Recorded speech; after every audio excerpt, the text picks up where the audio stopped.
Graça e paz e pá! Quantos querem ouvir a palavra do Senhor aí nessa manhã? Levanta sua Bíblia comigo bem alto, vamos fazer uma declaração. Esta é a minha Bíblia. Eu sou o que ela diz que eu sou. Eu tenho o que ela diz que eu tenho. E eu posso fazer o que ela diz que eu posso fazer.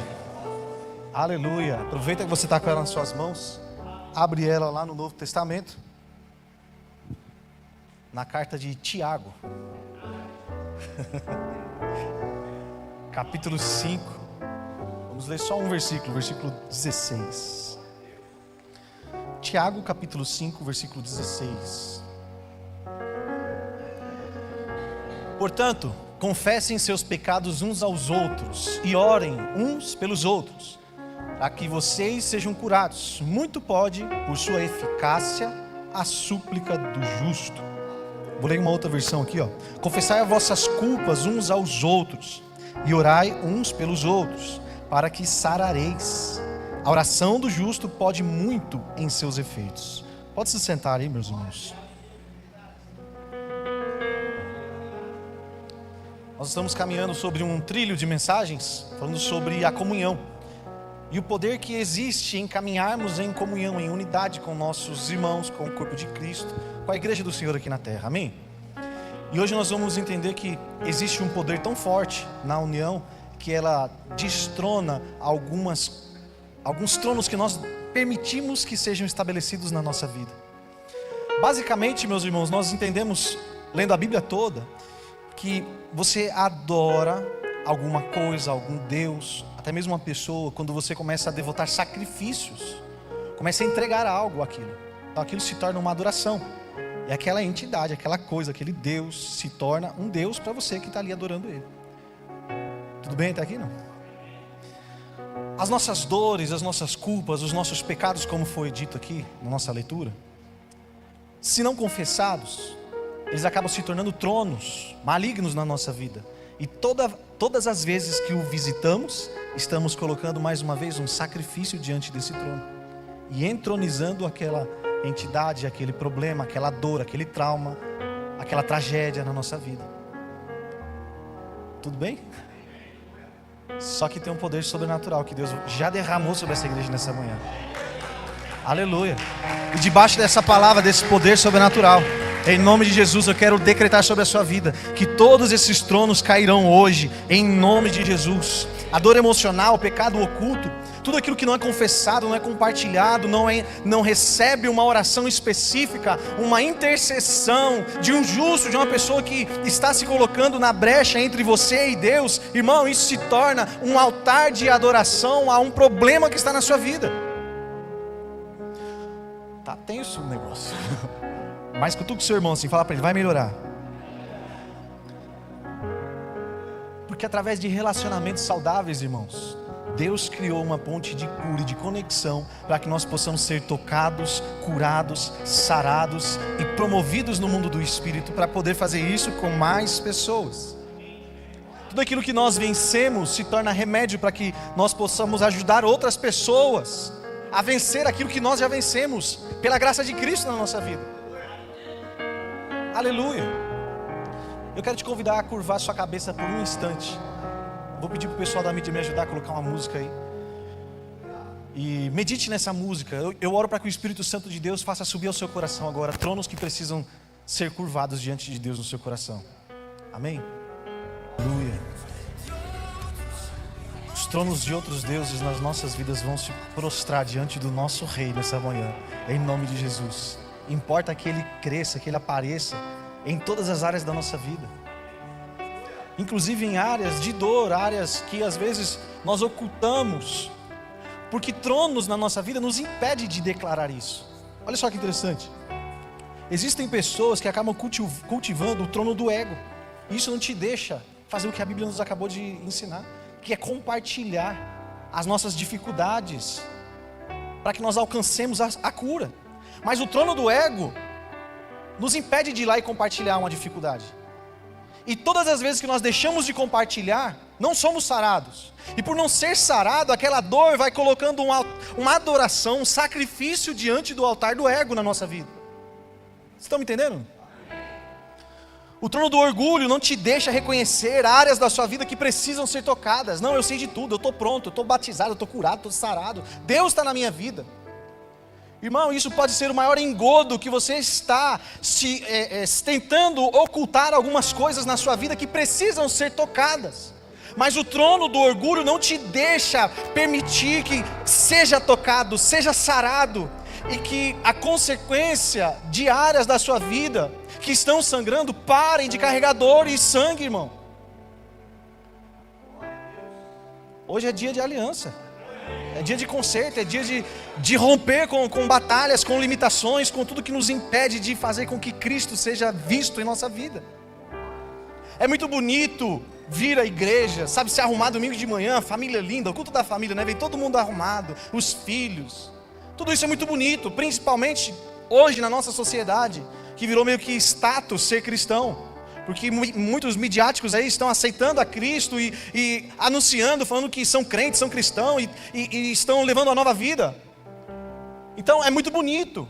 Só que mais do que ser bonito, nós precisamos ser intencionais com a nossa responsabilidade em corresponder com um plantio feito por Deus aqui na terra, irmão. Deus plantou uma semente chamada Jesus Cristo. E Ele vai requerer os frutos dessa semente.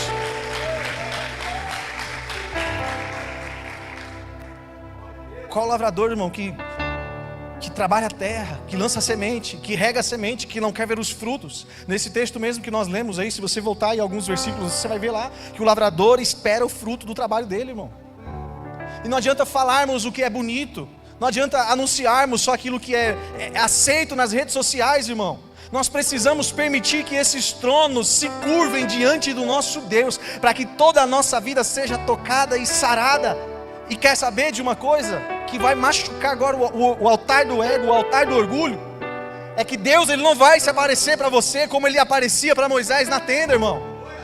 Sabe como Deus vai se apresentar para você hoje? Através de uma outra pessoa, pecador igual a você, mas que está buscando santidade, aleluia, que está se permitindo ser moldado por Cristo. Aí é que o orgulho torce, sabe por quê, irmão? Confessar as nossas dores diante de Deus, nossos pecados, aquele que é santo, também é bonito. Mas confessar o outro irmão, que às vezes está na mesma que você,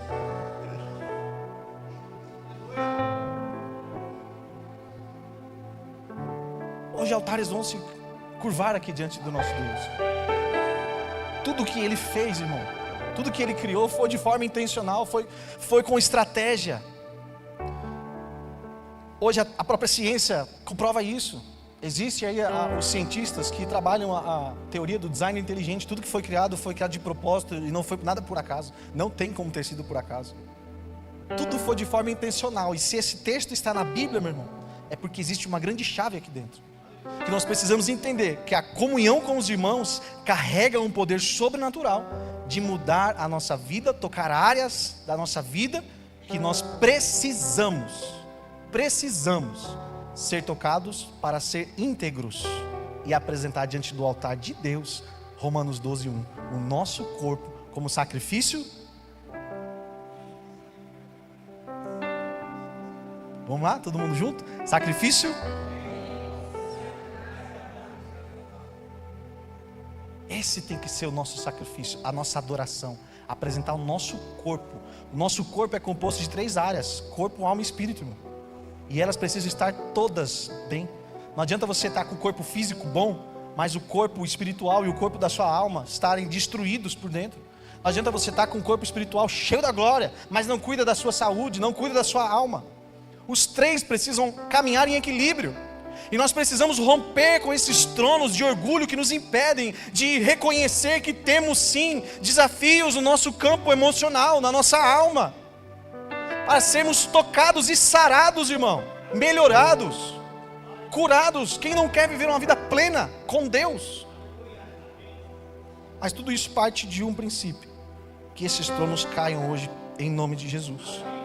O trono da autossuficiência nos impede de identificar uma pessoa como nosso sacerdote, que faz a intercessão diante de Deus pelas nossas causas. Quem gosta de estudar a Bíblia entende que Deus trabalha com dispensações. Nós estamos hoje na sexta dispensação, a dispensação da graça. Uma outra hora a gente pode ir mais fundo. Vem no seminário teológico que você vai aprender bastante coisas. Pode aprender muito sobre isso também.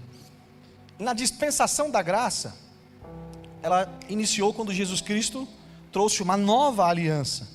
E com ele trouxe um novo sacerdócio. O sacerdócio em Jesus Cristo mudou. Não é mais o sacerdócio igual era na era dos levitas, antes de Cristo. Que era um sacerdócio que estava enfadado a uma linhagem sacerdotal. Tinha que ter a descendência, aliás, a ascendência em Arão. Então você tinha legalidade para se tornar um sacerdote. E o sacerdote, ele tinha uma vida separada já. Ele já tinha alguns protocolos que ele tinha que cumprir para que ele pudesse ser um sacerdote. Então, nitidamente, diante da cultura desses homens, era fácil bater o olho e identificar um sacerdote. Porque ele podia até ter desafios e problemas, irmão. Mas a roupa ali sacerdotal mostrava uma autoridade. E nós, como seres humanos, temos muita facilidade em olhar e identificar algo que é visível, mas não ser sensível àquilo que é invisível. Nós julgamos muito pela aparência, Gilson. E se tem patente, se tem farda, a gente para, a gente respeita, a gente fala abaixo. Agora, se não tem farda, se não tem a estola sacerdotal, negligenciamos o sacerdócio que está sobre a vida dos nossos líderes, dos nossos pastores. E por consequência disso, não temos quem intercede por nós, porque não adianta, irmão. Nós recebemos cobertura espiritual toda madrugada. Nosso apóstolo acorda, ora pela igreja, os líderes da igreja, os pastores, todo mundo ora aqui na igreja. Pensa na igreja que ora, meu povo, é essa daqui. Mas não adianta a oração vir daqui para aí, se você não se coloca debaixo dessa cobertura.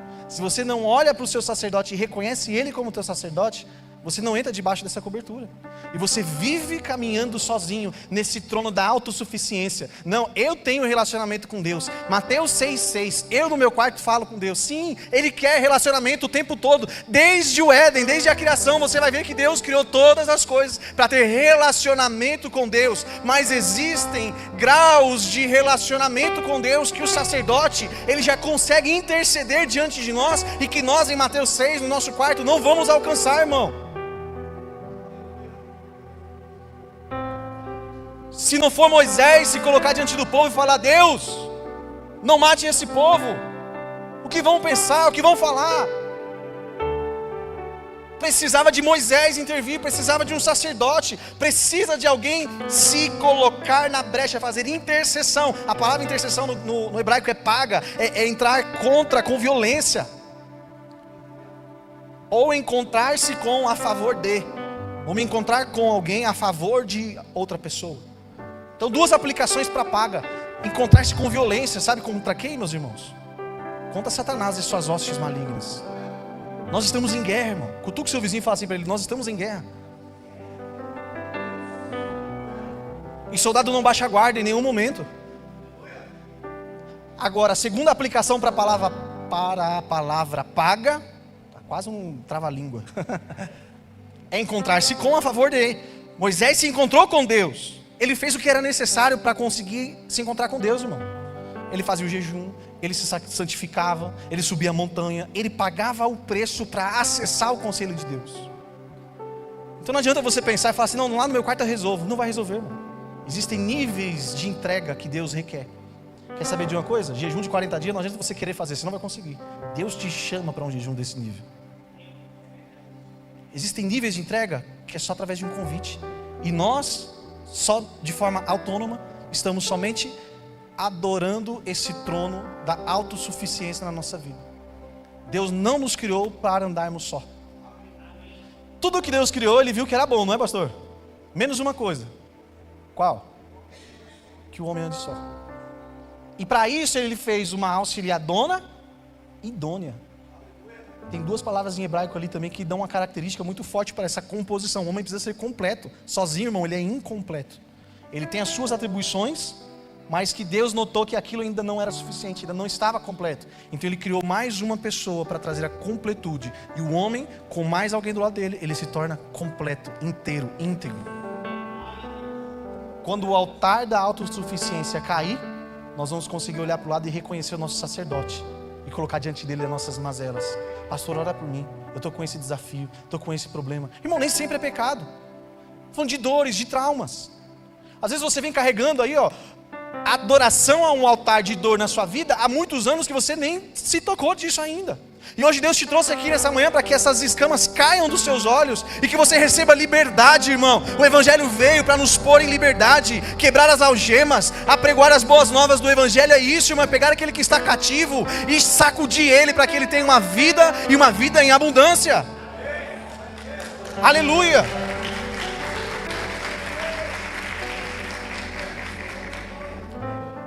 O altar do vitimismo, misericórdia. Pensa em um sacrifício de adoração que é até gostoso para quem entrega e para essa entidade que recebe. Existem muitas pessoas que não conseguiram, pastor Lau, desenvolver reconhecimento, atenção, carinho, cuidado. Não conseguiu desenvolver isso naturalmente. Então ela descobriu uma forma de chamar a atenção da sua família, dos seus filhos, do seu marido, da sua esposa. Sabe como que é? Com a dor. Estou sofrendo. Estou desfalecendo. Não tenho ninguém por mim. Essa enfermidade que vai me levar à morte. Quantos conhecem uma pessoa assim? Levanta a mão, seja sincero, o Espírito Santo está aqui nessa manhã. Olha aí.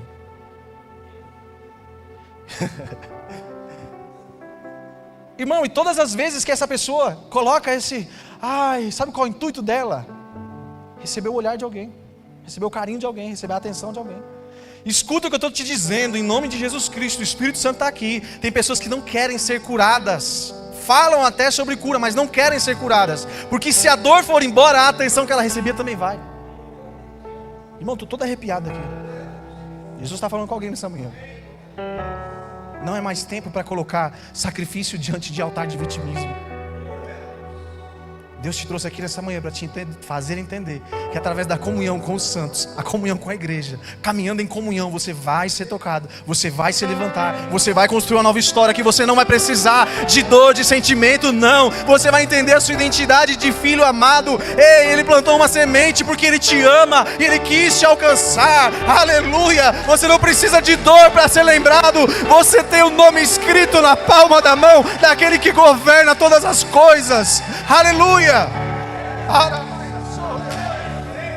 Espírito Santo de Deus. Aleluia. Aleluia. Ele escolheu te amar. Meu Deus.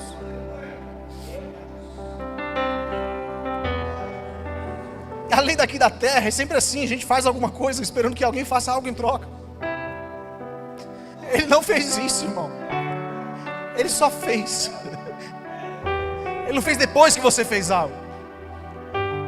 A Bíblia nos ensina que antes mesmo da fundação do mundo, o Cordeiro já foi sacrificado. Ele já te escolheu antes mesmo de você levantar a sua mão e falar assim: eu aceito. Na verdade, até esse apelo, né? Podia ser trocado. Podia ser, ao invés de eu aceito, devia ser eu me rendo. Eu me curvo diante desse trono. Aleluia. O trono da miséria, meu Deus do céu. Fomos ontem na ação entregar 100 cestas, pai, que a gente entregou ontem. 100 cestas básicas. Meu povo, pense em uma realidade que conflita com o nosso entendimento. Obrigado, Vi. Conflita, sabe, mexe com as nossas estruturas. Quem foi? Levanta a sua mão assim. Agora que o seu vizinho pergunta assim: onde é que você estava?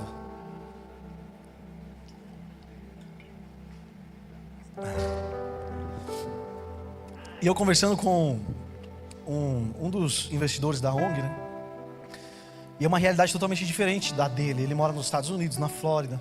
Ele vem para o Brasil em algumas temporadas, por conta que tem base da empresa aqui, tem base lá. Então ele vem, passa um tempo aqui, cuida dos negócios aqui, volta, passa um tempo lá. A vida dele é aqui e lá, né? E quando ele vem para cá também, ele mora em outras regiões, não aqui, né? E aí, entender o que as sementes que eles estão plantando, através dessas cestas básicas, Para ele foi um choque também muito grande, porque uma coisa é você ter ideia e falar que nós estamos ajudando pessoas com cesta básica. E ele falou isso várias vezes, né, pai? Ele falou assim: a gente anuncia isso lá para os funcionários, para os colaboradores, que o que eles estão fazendo ali está proporcionando a gente conseguir ajudar aqui essas pessoas. Só que uma coisa é uma fala, outra coisa é colocar o pé lá. Quando ele chegou lá, a cabeça dele era cestas básicas e resolve a vida dessas pessoas. Quando ele chegou lá, ele começou a ver uma realidade totalmente diferente.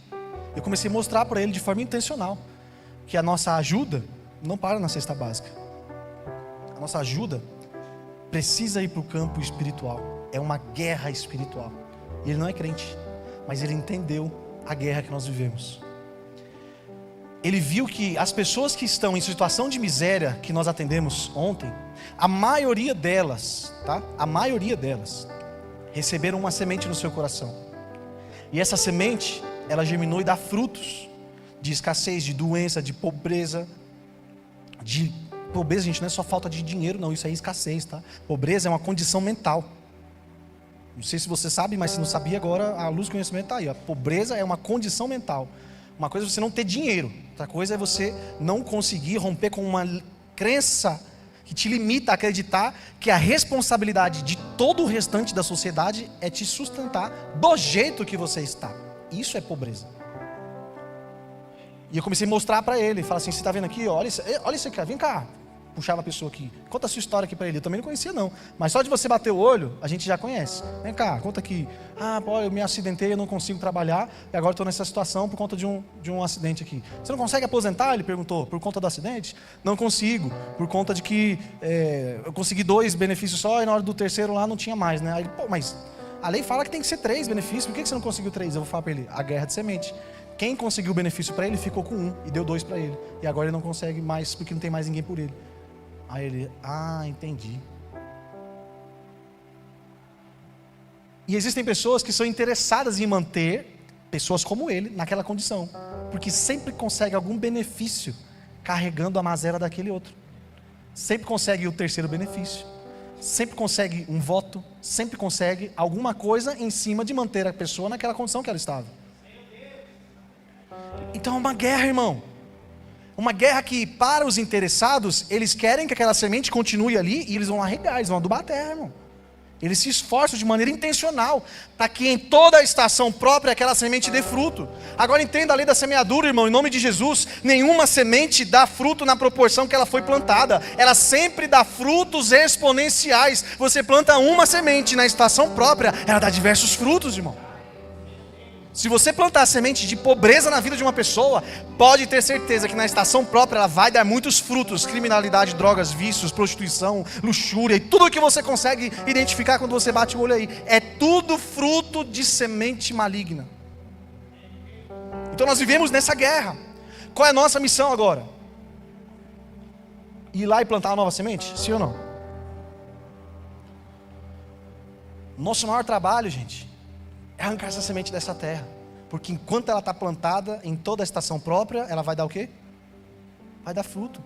E é por isso que você se abrir e conversar e compartilhar e permitir que alguém toque, vai abrir essas terras desses tronos todos que foram ditos aqui e arrancar essas sementes daí, para que então uma nova semente de vida agora caia na terra fértil do seu coração, e em toda a estação própria ela vai começar a dar frutos. Vai dar frutos de paz e não de mal, vai dar frutos de prosperidade, vai dar frutos de abundância, vai dar frutos de vida. Irmão, tem uma vida nova para você viver a partir do momento que você permitir que as conexões, a comunhão dos irmãos, esse processo que Deus criou, cuide da sua vida por completo, de uma forma integral. Aleluia!